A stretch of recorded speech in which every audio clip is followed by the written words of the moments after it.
Hello, my friends. God-awful lighting today. We're just here for a second to introduce the video. I do not have much of a voice today, so I hope I don't lose it while I'm hanging out with you and my mommy. So if you haven't checked out the other videos in this series, oh, there's a person coming. He's gonna think I'm crazy for talking to myself. Just keep going, Kayla. It's cool. This is the third episode in the Completing My Own Reading Challenge video series, where I complete my own reading challenge. There is a word every month and a cover element every month, and I have to complete both of those challenges. If I manage to do it with one book that fulfills both, then I pick a second book in the video to read, and it's continuing in a series that I'm in the middle of. So either Magnolia Parks, Veronica Speedwell, or the Locked Tomb series. What I'll say about this video is I have no clue going into it what I'm gonna read. I have absolutely no ideas. No, wait, that's not true. Okay, I have a lot of ideas. I have too many ideas is the problem. I pulled out a bunch of books with books on the cover for an Instagram post so I could give you ideas, and I should take those ideas for myself. A lot of those were books off of my TBR, so I could read any of those. And then for Thing in the Title, which is the March theme, I have so many books, but none of them are really calling to me. Like, I don't feel super excited or pulled to any one of them.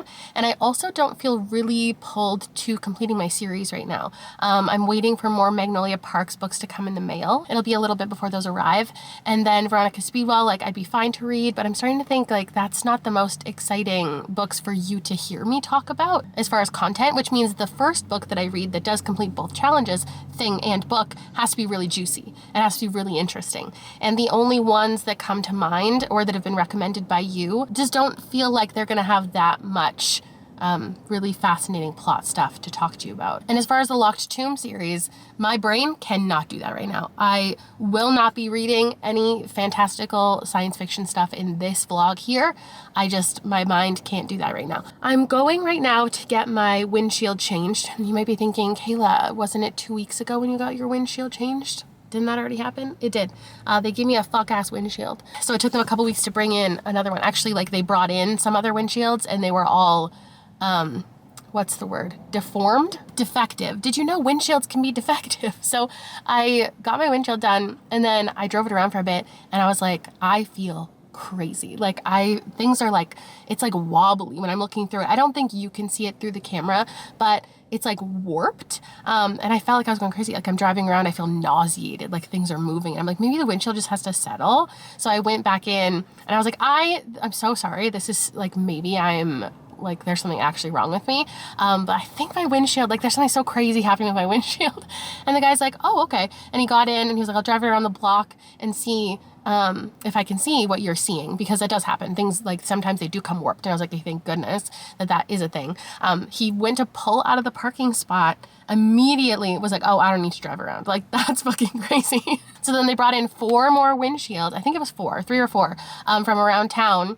And they were all defective. And so they had to bring one in from Vancouver. This is the most fascinating story you've ever heard, I'm sure. So now it's been 2 weeks and they are kindly putting in a proper windshield. They are so nice. They're so polite. They're like the greatest little business. Of course, that just could happen to anybody. You just, they put in a windshield, they think it's right, it's not right, and they fix it. So while they're doing that, my mom's gonna pick me up and we're gonna do our monthly book shopping together. I used to do a book of the month credit for her every month, and now I just go into a real bookstore and get her something every month just to spread the bookish joy. So I'm gonna go do that. I'll see you in a second. Are you ready to update everybody on your reading? I feel like you didn't finish the books, am I correct? I finished one of them. Which one? Oh, Futuristic Violence and Sharp Suits. and did you like it? Yeah. Okay, good. I didn't realize who the author was. Right. Because he used a different name. He used a pen name when he wrote John Dies in the End. Oh. And This Book is Full of Spiders. Okay. He wrote those as David Wong. Oh. So that's why I didn't recognize his name. Right, but then all of the books were listed inside and you were like, Yes. oh, I've read from this guy. Yes. Okay. If I had known it was that guy, I probably wouldn't have picked it up. Oh, I thought you liked those books. No. Oh. No. Because we were talking about them in the bookstore. That wasn't a clip, but we were discussing that you've read those. Yeah. And I assumed you were bringing them up because you liked them and you wanted something similar. No. Oh, that's No. funny. Okay. I read the first one because your brother gave it to me. Right. And he and I usually have very similar tastes. No, I really struggled to read that one. The second one, This Book is Full of Spiders, was better. It was fine. Okay. It was good. This one was better, maybe because the other ones he wrote a long time ago. Like, they're quite old. But now you still have that fantasy one I still to get have to read Four Ruined Realms, I think it's called. Yeah. Okay, So, cool. yeah, I haven't read that. So yet. what do you... Oh, and me, I read all of the books that I hauled. That we hauled together. I read the one about with the book inside the book, the sci-fi. I read the one about the blob man. I read them all. Yeah, good. I don't know what I'm looking for today. I just know that my brain cannot handle any like fantasy or sci-fi right now. I need something like nice. I need something just like simple. And I'm looking for... You're looking for something that fits the buzzwords, books though, on right? the cover. Books on the cover and thing Correct. in the title, right? Okay. But I don't really care if they get in the same book now. Okay. Like, I'm happy reading one for each. Okay. So that's why I think the used bookstore will be fun, because I can find something. I feel like that'll be a good place for us to go. The bookstore, the used bookstore that we used to go to when I was a child, we went by and they were closed. Yeah. So we're going to go to Ted's, but that's okay because I have so many credits that I need to use from that store because I sell them my books. Right. So we can go there. We're going for breakfast first, or brunch. Or whatever. And then we will bookshop. What are you looking for anything in particular? I still have books staring at me that I need to read, so I think I'm just here for moral support today. Oh, okay. Mind you, Ted says a lot of like older fantasy. And their science fiction and fantasy section is crazy. I know. I used to go there all the time when you were little. Maybe just pick up a bunch and then just like stash them away so you don't actually know they exist. So you're not like, so they're not stressing you out. Yeah. Okay. I'm not like you. I can't have a TBR sit there for... Of like 200 books staring at you? Can't do it. All right. I can't do it. That's good.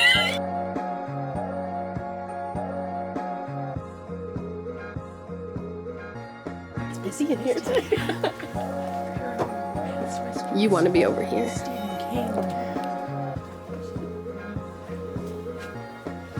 I don't like you. I'm not going to even touch it. Ma'am, can you pull out every single book and try to find a book on the cover of the book? Every single book, huh? Thanks so much. Yeah, you gotta do like this. This one, this one, this one.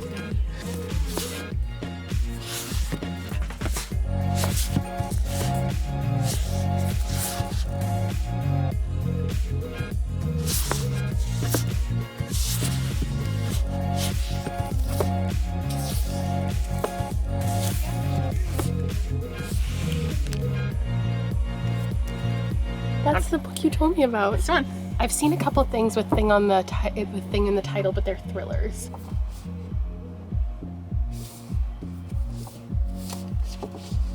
Some people doing the challenge have used the word book in the title to count, and I think that's cheating. What do you think? That's cheating. Okay, we're in agreement.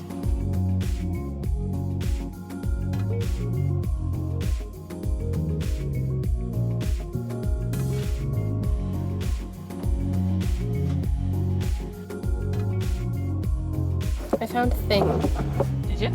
but this doesn't look like something I would read. Novel of two sisters and their emotional journey through love, loyalty. Yikes.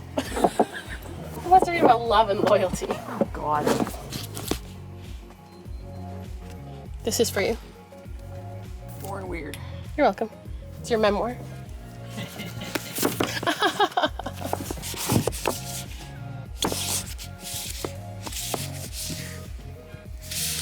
Here's the black book. Where's the book? Says book.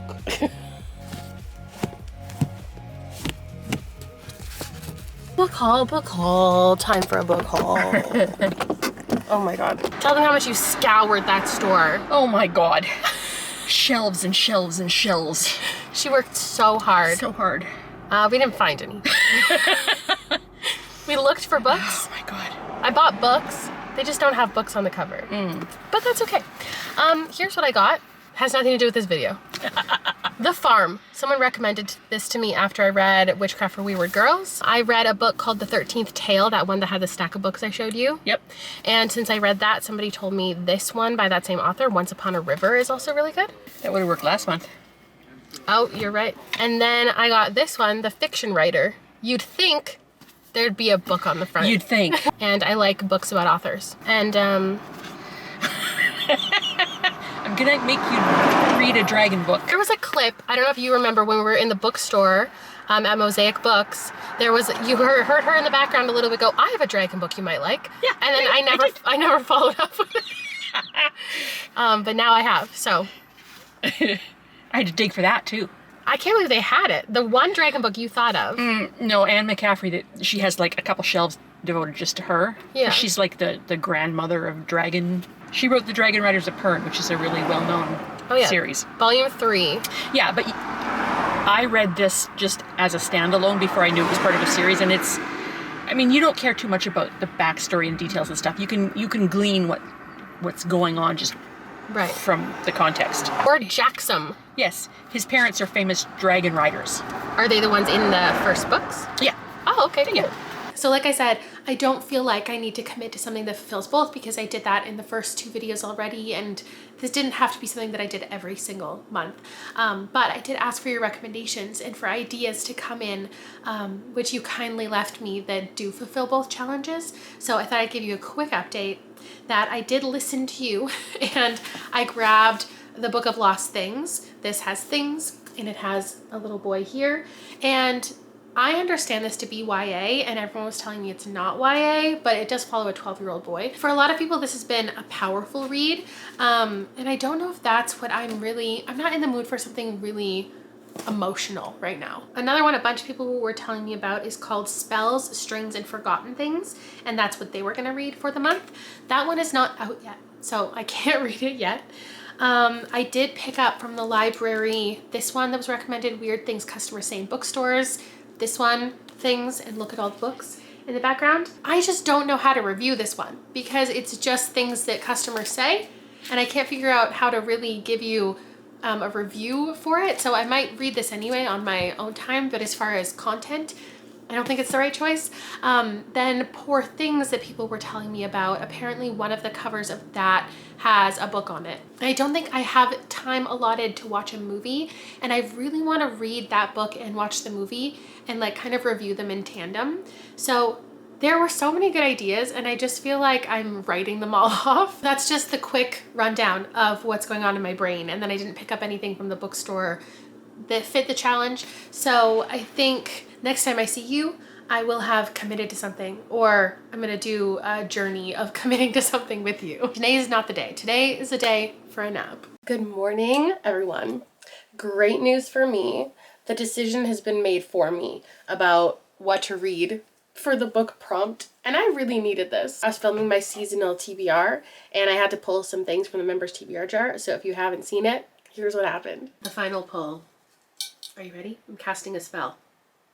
Light, gentle, soft. What does it say? Tell me. It's from Valerie. My recommendation is The Wishing Game by Make Schaefer. I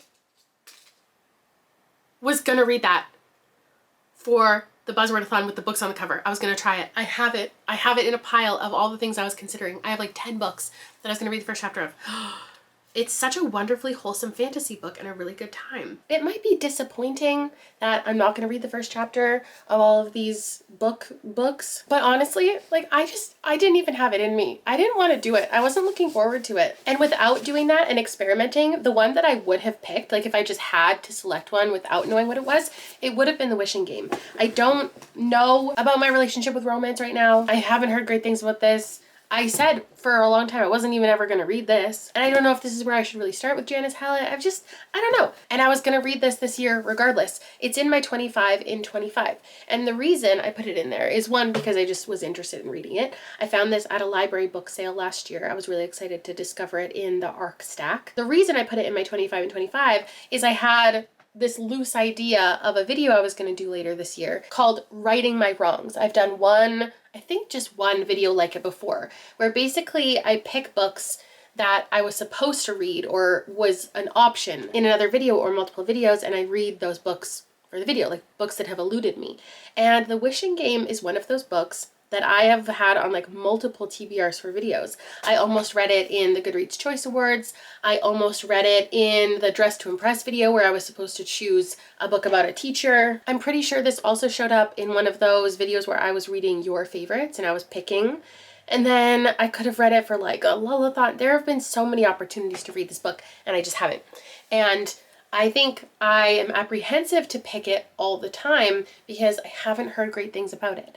But the people who love it so much, like 5 stars glowing reviews, or 1 and 2 stars hated it. And those are good books for me because yes, sometimes I do end up hating books, but it's a chance for me to find something that is a little more like of a niche favorite. And I don't know really anything about this book besides it being about a teacher, but I don't think it actually is. I think it's like a teaching assistant. And since I know like nothing about it, I also don't know what people didn't like about it. So that could be good for me because then I'm not going into it with any preconceived notions, but it could also be a bad idea if there's something in here that I would hate and maybe I should know that going in. But this is going to be our read for the day and I'm really, really excited to pick it up. I feel like I must have read the synopsis at some point when I was doing a book haul. We've got a teacher's aide, Lucy, delights in sharing her love of reading with Christopher, a bright-eyed 7-year-old student who's recently orphaned. Lucy would give anything to adopt Christopher, but it seems like an impossible dream. Then an envelope arrives with Lucy's name on it, postmarked Clock Island. Right, so there is an island and there's an author who lives on it, Jack, who wrote this series of books, the Clock Island books, and they're like really popular, right? Like the children's series. And I don't know, something, maybe maybe it's a romance between, Lucy and the Clockman. And it's got to be a feel-good story between her and this child. So let me go ahead and read that first chapter as if I was pitting it against a bunch of other ones, and I'll tell you what my rating would have been for it and if it's maybe what I would have picked. So I would give the first chapter, I'm going to say a 7 out of 10. And I think that's like a decent, it wasn't the most exciting thing ever. I actually read the first like 3 things. There was an opening. First of all, there's a picture of the island to enjoy. And then we got a prologue. Then we got part 1, Make a Wish, which was a little italicized thing. And then we got chapter 1, which was from Lucy's perspective. Or, well, it's third person, but we met Lucy and we got to know her relationship with Christopher. He is in foster care and she wants to be his mother. I will say it's stressing me out a little bit, the way that Lucy is engaging with this child. And I don't know at this point in the book if that's how we are meant to feel as the reader, that Lucy sees herself as the perfect potential parent for Christopher and she can do no wrong and everything that she is saying and doing is the right thing, or if we're supposed to understand her to be a little naive about the idea of becoming a parent. Because it's just making me like sad that she is kind of promising this child a future with her. He's coming into her classroom and she is his safe space. His foster parents they seem to be taking care of him well, but he has other younger children in the house, babies that are distracting them, and he deserves all of the love and attention and care that everyone else gets, Lucy imagines. So Lucy wants to become his parent, but she's not in a position to offer that, yet she's telling him like, oh, within the next year, as soon as I get enough money, and she's like sharing details with him, and treating him in a little bit of a mature way that doesn't really seem appropriate. I feel so conflicted because she's giving him hope and she's telling him the future that she wants, and she's telling him that he's loved and that she will do anything to fight for him. But also it's like, is she getting his hopes up and she's, kind of promising him this life that she doesn't know she can fulfill? And it just feels like a potential for real heartbreak here. So that was the main chapter in the main narrative.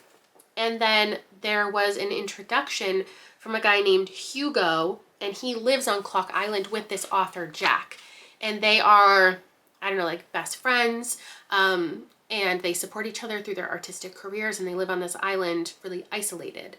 And he's trying to get Jack to like continue the book series. Jack is just a really unique kind of figure. And then we also got an excerpt from the book itself, Astrid. We heard about her, and they were looking at the island and talking about the mastermind who lives on the island, Clock Island. And that was from The House on Clock Island, book 1, Jack Masterson, 1990. And so I feel like we're also going to go back. Okay, there is more excerpts, but they're only like 1 page, so it's not too much. And then we're hearing from Hugo and what he's up to. So maybe Hugo is a love interest. No, I think these men are old. I don't know. Anyway, eventually Lucy's gonna go to the island, I guess. Is she gonna bring Christopher or like what? I don't know what's happening. I'm intrigued enough to keep reading. So there's that. That's a win on its own. Let me check in with you in a little bit. I have been hesitant to update you because I believe I have a very strong opinion to share, but I've been reading chapter by chapter, making sure I wanted to solidify that before I said it out loud. I think I hate this book. Yeah, pretty sure I hate it. I have not even 100 pages to go, and I do believe there is a romance that is about to come into play, and I hate that. And that is gonna take down my rating even more if that is what's happening. It does say he's distractingly handsome, so I should have taken that as for sure a romance. I thought it was like a little questionable if this was a romance. It's not a romance because it hasn't even happened yet, but I feel it and I don't like it. You know me and my feelings about age dynamics and uncomfortable interactions. So for one, this woman met this man when she was a child, and now, as they're both adults, they're going to be romantically involved. Hate that. My actual issues up until this point are the other interactions between children and adults. I don't like what's happening between Lucy and Christopher. Nothing actually is wrong with what's happening. Like, objectively, it's making me feel weird. She is so obsessed with adopting this child, and she's the only one who could mother him properly, and she deserves this. And I think that she has some trauma she really needs to work through, and she is putting it into this dynamic in this relationship, and I just don't think that that's right. I don't think that's the way to heal. I don't like her as a character. Even outside of like that situation, I just don't like her. Outside of characters and plot and anything, I hate the writing. So even if like everything's fine and dandy over here, it's just not a writing style that I enjoy. It's a little simplistic. There is the opportunity for like these games to come into it too. People have to go to his little island. Another uncomfortable relationship thing is this author was writing letters to these children in horrific circumstances. And again, objectively, is it wrong? No. The book wants me to think he's this warm, loving figure, but he doesn't come across that way to me. He's sending letters like, oh, your family, they sound like they suck. I could be the greatest father to you. And then these children are, in some cases, coming to travel to this island. This island where this old man lives alone in his house. And I think it's being romanticized. And I just don't know that the book is handling those things in a way that I appreciate. And then we've got the actual plot, which is all of these people who communicated with this man as children are now coming to the island. And they have to participate in these games. Feels a little Willy Wonka-esque, where it's like, come to my factory, my fancy place. And one of you will get the opportunity to have my next book, and you can do whatever you want with it. And I feel like it should be this like respectful thing, like in Willy Wonka, where it's like the person who didn't want anything to gain from it is the person who wins, because they're the ones who appreciate it the most. Meanwhile, we have Lucy, who's just like, I'm gonna take the cash, I'm gonna sell the book, and and I'm gonna buy this child. Basically, she's like, if I have thousands of dollars, they can't say no to me adopting this kid. She's like, the only reason they're saying no to me is because I don't have a car and I live in an apartment with a bunch of other people and I can't really afford food, and that's not a good enough reason. Because love is all that matters. And like, I understand the intent of that and the conversation, and I respect it, that like, money doesn't buy love, and you don't have to have a lot of money to, but like, she's trying to buy a child. Like, when I'm reading about her talking about this, she sounds like she's trying to buy a child. You know what? It's fine. It's fine that I hated this. Where did I put my phone? Because sometimes it's like fun to read a book that you hate. Obviously I don't want to regularly read books that I hate, but it's been a minute. And this was really only, I mean, it was like my entire day because I kept picking it up and putting it down. But in total, this only took me like 2 hours to read. So 2 hours of my life, totally fine. Wish it wasn't happening in a vlog where I was only reading 2 books. The next one's gonna be a banger, okay? You're gonna watch me DNF until I find something that's gonna be more than 3 stars, let's say, because this is a 1.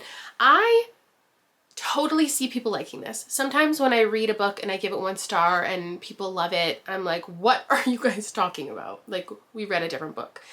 I think that I can see where people are coming from with enjoying this. What I don't agree with is the way people are pitching it and the way people are talking about it. Using the words like comforting and wholesome and sweet and heartwarming, feel good and whimsical, like only using those words in your reviews. I just don't think it paints the proper picture, because while the characters by the end do get what they want, and in that way I see what you mean by being a wholesome, loving story, but this book is dark. These characters, people say like, oh, they have a lot of depth to them. No, they have just been through horrific circumstances. They all have such dark backstories. This felt like a Lifetime movie. It's like everyone, the worst things possible have happened to them. And there are so many like triggering conversations potentially in here. We're talking about overdosing, death, there's drowning, and childhood sexual abuse, Munchausen by proxy, miscarriage, the loss of a parent, insecure housing. Like, so much is happening to people.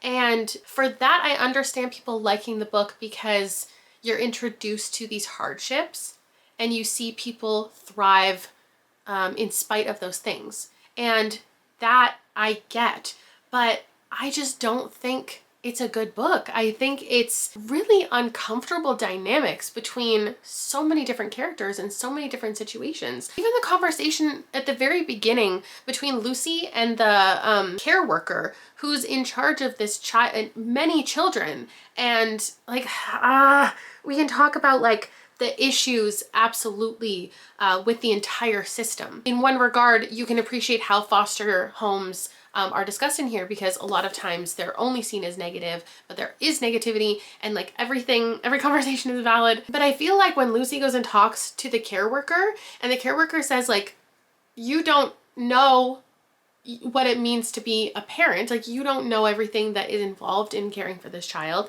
and like we need to see clear evidence of all of these things. I think that as a reader, the book is telling me that I'm supposed to think that the foster care worker is the enemy, like that she's wrong. Lucy is not capable of caring for the child. And I think because we can insert, you know, Matilda and Miss Honey in our minds, we can imagine that kind of relationship. Her just like going to school and putting this child on her lap and like touching him and hugging him all the time. Like, he obviously needs love, but just being like, I want to be your mom, I want to be your new mom, is so crazy to me. Like, can't you just be a supportive adult? Like, can't you just like, can't you help rally like a group together and figure out what is actually best for this child? Because when the foster care worker says, well, the #1 goal with foster care is to find, you know, his family and to reunite families. And I just don't feel like Lucy is on board for that. She's like, no, I'm gonna be this kid's mom. I want to be a mom, and that's all that matters. It makes us think that it's about Christopher and what he needs, but it just really feels like what Lucy wants. And I don't think that Lucy, sorry, grows at all in the book. And I don't know if this is spoilers. I'm not going to go like too hard into like everything that happens with this game on this island. But I will say she doesn't accomplish anything, that things are just given to her. And you can say, again, I get why people like it, because she is a character who's been through really difficult things and she wants a lot of things and she seems like she has really good intentions. So we're supposed to be happy for her by the end, but everything is just handed to her. It's like she didn't actually do the things that there were 2 things that she needed to accomplish, and she didn't do either of those things, and she still got everything that she wanted. And at no point to me did I see the arc of someone who was capable of caring for a child and actually understood what it meant to raise a child, not just hang out with a 7-year-old and hug him a lot. Every single storyline that was introduced, I felt like was just because the author wanted to throw in another wild, difficult thing. Make sure that we felt for every single person. And then every storyline that got introduced that could have been interesting just wasn't. Like, this game doesn't make any sense. The way that these people are competing to have access to the thing doesn't make any sense. The way that the author is okay with certain things going down, and then they do go down that way in the end, and it's like this convoluted way to just like publish a book, it doesn't make sense. It's such a goofy, unserious story, but with so much heaviness, and those topics are not handled sensitively at all. But because we get hammered as the reader with this person has dealt with so much difficult stuff, this other character is so sad, this other character has had life just pushing them down for forever, then by the end, when everyone's happy and they're holding hands and they're a big family, like that's supposed to be wholesome. I don't buy it. I don't get it. I don't like it. Okay, we're gonna find a win next. Yes, we are. Yes, we are. I have a bunch of cleaning I want to get done today. I don't know why. I think it's because I've been sick. Why my house has gotten in a bit of a state lately. So I'm going to listen to an audiobook while I clean something. And then once I'm done cleaning that thing, wherever I'm at in the audiobook, I have to decide, am I going to continue it or do I want to try out something else? And eventually I will commit to something. Now, this one book was recommended to me because I know a lot of other people are using it to complete for both challenges. The book in general wasn't out yet, but now it is. And it's called Spells, Strings, and Forgotten Things. And I figured maybe this would have the light magic vibe that I was expecting from the wishing game. So I'm going to start that. Maybe do some laundry and then let you know what it's about and how it's going.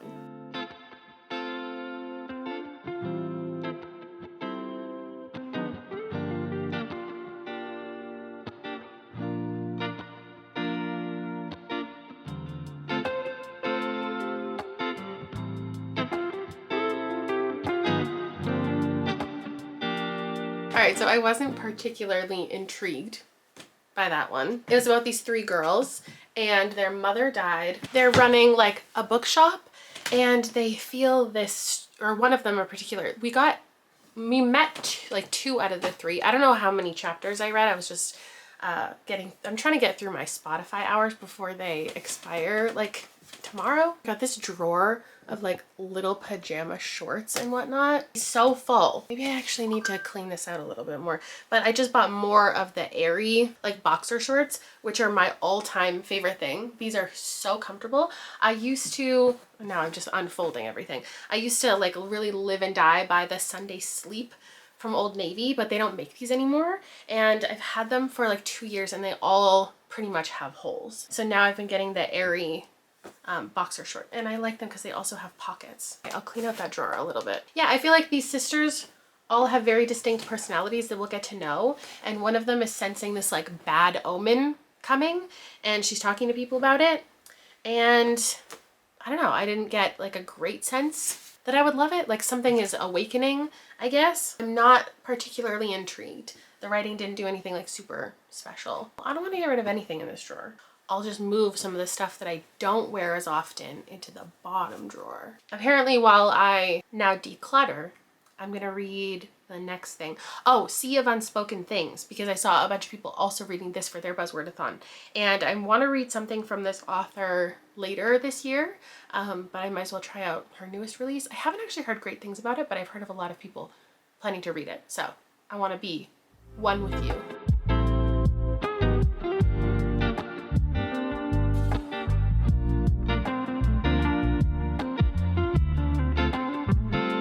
Okay, I have a bag of things to donate. There's also books in here, so I didn't find too many clothes. But I also did a closet clean out of mine for actual clothes like 6 months ago. So that's not super surprising. This one had an interesting opening. We had a woman named James, and she's a twin brother, and she was coming back to where he lives in the woods. He was recently killed by a rogue bullet. And she's like putting together all of his research. It seems like a very nature-based, but also grief-centric story. It reminds me a little bit of Charlotte McConaughey. I think she's going to find out like what he was researching is probably more than she thought, and maybe his death is more malicious than she thought. And also it introduced the idea that she's running from some sort of, or she ran away originally from some type of secret. And then there's an old love interest introduced. And I think I'll like it, but this is actually a really good test. Is like, are my last remaining Spotify hours worth reading this book or not? And it's another book that I'm going to say no, not at this time. I don't think this is like, I might eat my words once I finish this book someday, because I do think I want to read it still. But in this moment, the type of thing that I want to really capture my attention, just this is not the vibe. Maybe I don't think I want to read like a warm family story or a grief family story. So I'm gonna go into Mother Thing, because this is something that everyone has told me that I should read. I have been against it, but I'm gonna read until I don't want to anymore. So that's gonna be the next thing that I do. While I put away a bunch of the books. It's like the end of the month has passed. I've done my wrap up, and now I need to put all of the books where they belong, back to the library, in my TBR closet if they were a 3 or under, and if I gave it a 4 or 5, they end up on this shelf.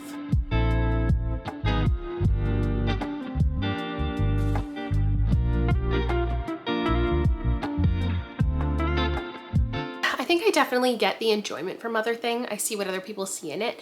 It's not necessarily a horror book as it's been advertised. There's a certain amount of like fun and satire, but also family stuff. I've heard it gets really unhinged. I just don't know. Yeah, it's not the one. It's not the one calling to me. But I did read about this woman who is with this man, and he lost his mother, and now his mother is haunting like the basement of their house, and it's just kind of an acknowledged thing. It's not like a ghosty haunting spooky scary story. And the book is about her like banishing the ghost and like moving on, and apparently gets really gross regarding food too, which there's a little bit of that on the cover. Will I read this someday? I don't know. Right now I'm soft DNFing it, I guess. I need to clean out my dishwasher, like empty it out, but also I've noticed some like rust stains in it. So I'm gonna clean it out today. And while I do that, I'm gonna listen to, which one? Okay, I have 2 more things to consider. One is really summery and one is really wintry. So that's a fun mix. Let me read the first chapter, or however much of each of these: The Summer That Melted Everything and The Thing in the Snow, because those are 2 things also on my TBR. I think The Summer That Melted Everything is in my TBR closet, and The Thing in the Snow is a relatively new release, and I didn't know if I wanted to buy it or not. So I'm gonna listen to the beginning of both, and maybe a decision will be made.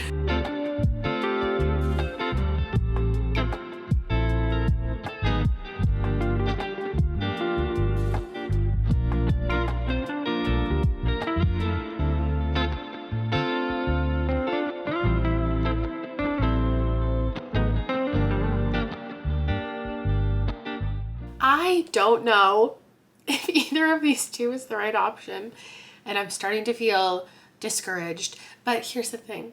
Like, do I ever get completely convinced in the first 3 chapters of a book if it's going to be for me, if it's going to be a 5-star? Like, no. So why am I putting so much pressure on these ones? I just want to pick the right book for the video. I just want to have a win.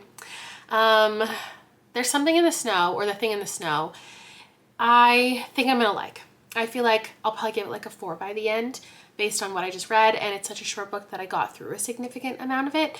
But I don't think this is it. Like, this isn't what I want to be reading. Like, I'm not having so much fun with it or anything, and I want to have fun with something. I want to read something fun. This, from what I understand, is something that's totally for me.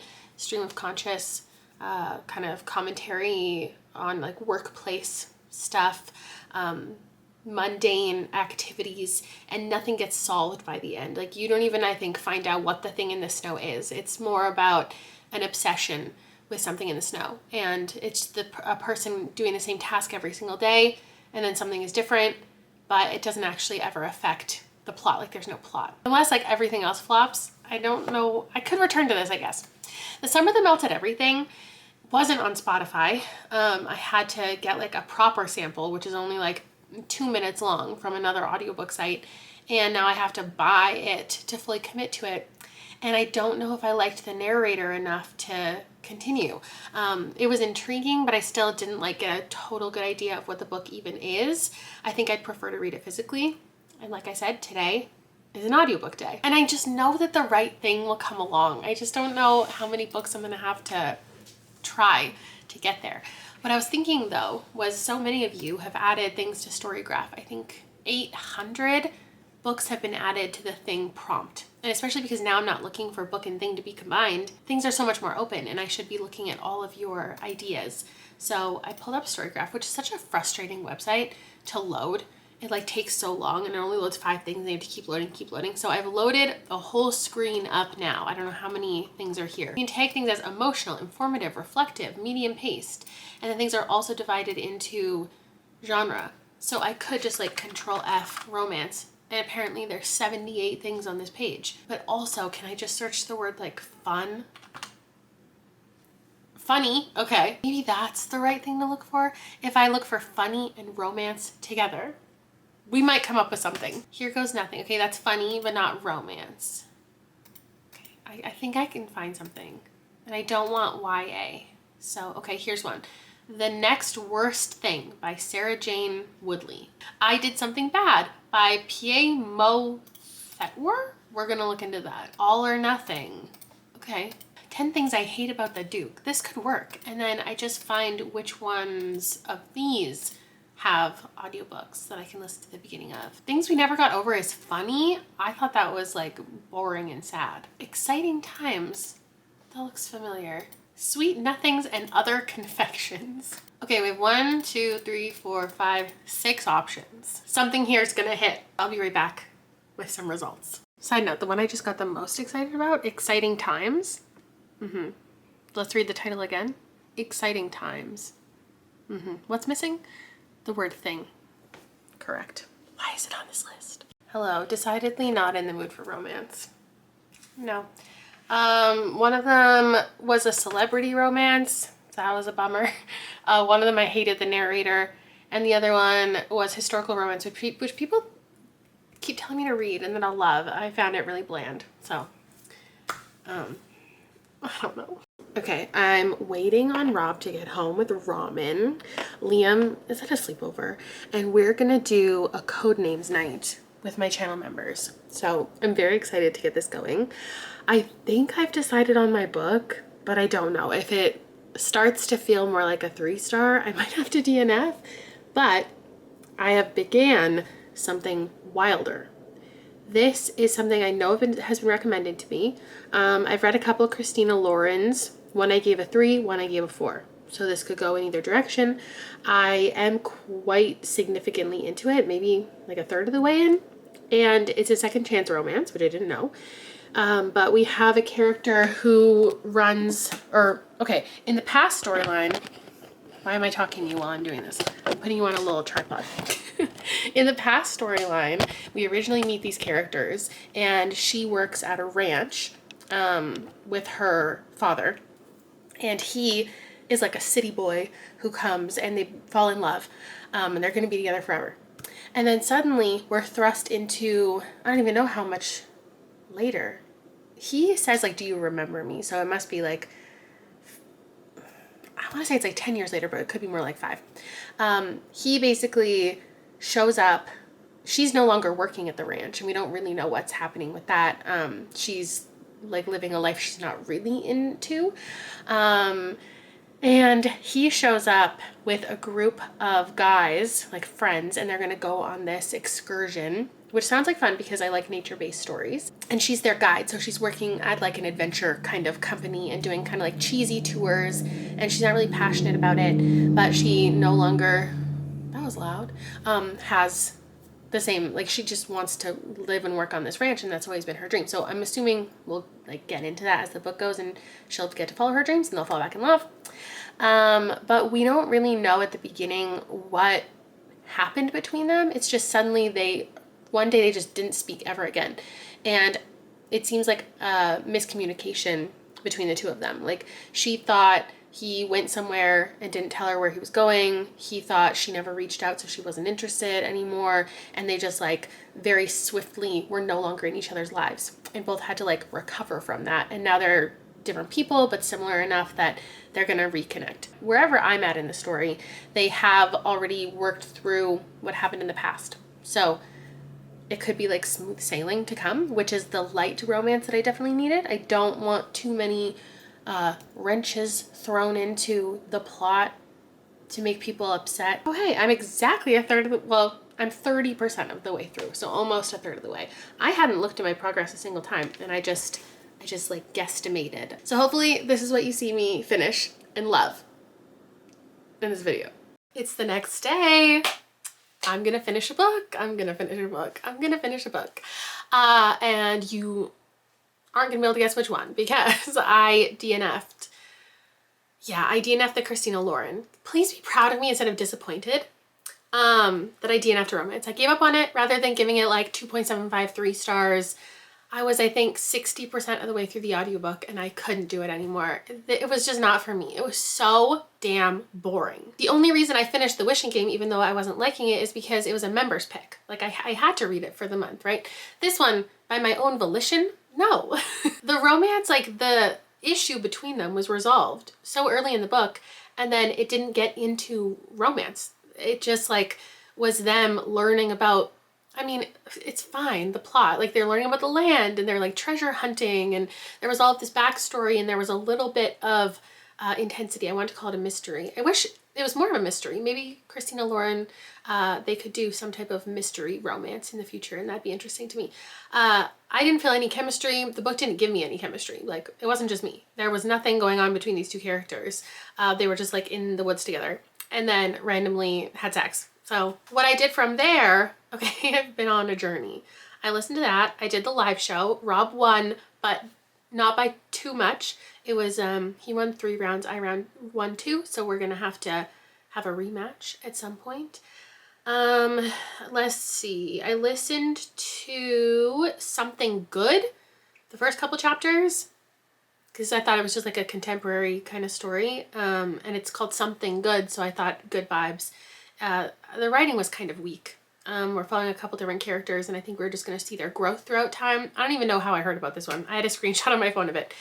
Then I thought Things We Found When the Water Went Down would be interesting. It's short, and it was loosely on my TBR when I didn't know what I was going to do for the water theme. This one is just not good on audio. It's kind of like, you know how when you read a book that's journal entries, and at the top it always says like the date and the time and everything. Imagine that, but every single page, and there's also coordinates. It's every single page. And like, if you're reading that physically, there's no way you're reading the entire thing every time. But the audiobook, it went on for so long, so many times, just in the first like half hour that I was reading it, that I found myself wanting to like skim through it, and I physically couldn't. And it was driving me crazy. I genuinely didn't even get into what the plot, like I couldn't figure out the plot. I was so distracted by listening to like 20 degrees north of here and this and this and this and this. Clearly I'm having a bad time. I'm not picking the right books. I feel like there was one more I started. But I decided to go back to The Thing in the Snow, because this is going to be a win. It's not going to be a new favorite of all time, but I like it. It's reminding me so much of Death in Her Hands, just the obsession of one person. We're in someone's mind and they're just repeating the same task over and over again, and kind of making something into a bigger deal than it actually is. So I can't remember how much I talked about what it is, but there's a person who we're following who is like a supervisor, and we don't fully understand the scope of their job, and neither do they. They're just like put in this institution that isn't actively running. They just kind of have to maintain it until maybe it'll be in use again. So the person is supervising a couple people below them, and there is just like all of these random things that happen in their day-to-day. Like one person is pressuring, like wondering if they're going to be able to move up in their job, and like maybe they want to take supervisor position, but like there's nobody else there, and they were given these roles, and the roles are like this, they're just doing the same thing every single day until the task is completed and they move on to something else. And it's just like maintaining this facility. So they have to test every chair for a week. Like every day they go through like they sit on every chair, they test the legs, they make sure all the screws are tight for 1 week. And then next week their task is like making sure all the floors are still flat. So they have to like put a marble down and make sure it doesn't roll. And like, God forbid anything is wrong, there's nothing they can really do about it. They just like put it in this computer. They're like, okay, or they write a note. They're like, this is what's wrong with it. And then there's a supervisor somewhere that they don't really interact with very often, who takes these things into account. And they're just like keeping track of what's happening at the facility, which is nothing ever until there's a thing in the snow. And they don't know what the thing in the snow is because they can't go outside and they can't tell what the thing is. And I don't think they're ever going to know what the thing is, but they're coming up with all of these ideas of what it could be, what it could mean, because there's so little to do, which I think just is such a great metaphor for like so many things. And just the mundanity, is that a word?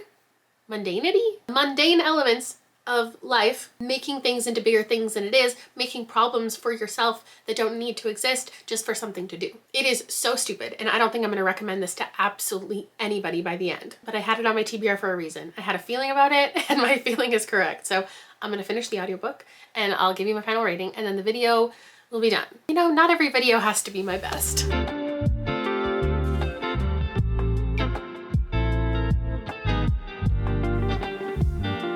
Very much see the irony in what I've done here. I kicked off the vlog wanting or fearing picking a book that wouldn't be satisfying for you to hear about. And I ended up picking a book that is very unsatisfying for you to hear about. Nothing happens in this book. Why did I like it so much? I don't know. It's like a mix of the employees and several people are typing, but without the plot. Like the concepts of it, the workplace idea, but like nothing actually happens. And then the kind of building claustrophobia of something like Death in Her Hands. It almost doesn't feel like the descent into madness that it could. It really stays mundane the entire time. Like there's truly nothing to spoil in this book because there is no substance to the book. It has a pretty low average rating, and I'm going to bump it up a little bit because I'm going to give it a 4. I have completed something with thing in the title, and I didn't hate it, and that was my #1 goal, and I'm really glad that we got here. I'm sad that I did hate something, and that you had to listen to me for the majority of this vlog not be having a good time, but it's over now, and we all get to move on. Next month, I think it's going to be great. What is next month? Is it animals? Is that the vibe? I don't need any recommendations for this, but I would love to hear what you're going to be reading. Next time I see you, hopefully my cold is gone and the books are incredible.